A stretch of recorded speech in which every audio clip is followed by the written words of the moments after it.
Hi everybody! Welcome to our live decluttering chat with Rachel Papworth from Green and Tidy. Okay, our next question is dealing with emotional attachment things. Maybe things that a loved one's left you. That's a big one that people struggle with. It's a really big one. Memories, you have your memories actually independently of that object. You have your memories. They will be with you always. It's nice to have something that, you know, that reminds you of somebody. It's important, and I would, you know, if it matters to you, keep it.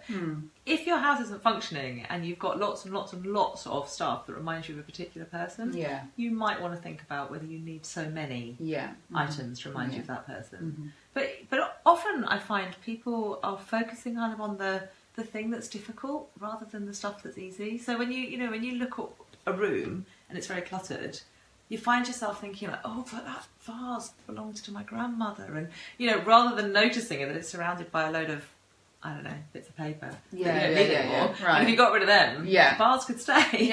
But, stand out. And exactly. So items that remind you of someone that you've lost. Really, it's just a question of making sure you haven't got so many that you're. It's too many for you to manage. Okay, brilliant. Some great advice from Rachel. Is there any more questions out there? Otherwise, we'll wrap up with your special offer. But anyone who comments on the video can have 25% off my declutter paper and paperwork video course, and you get to learn. If you do the course, you get to learn. I'm so chuffed with this. I'm going to do it.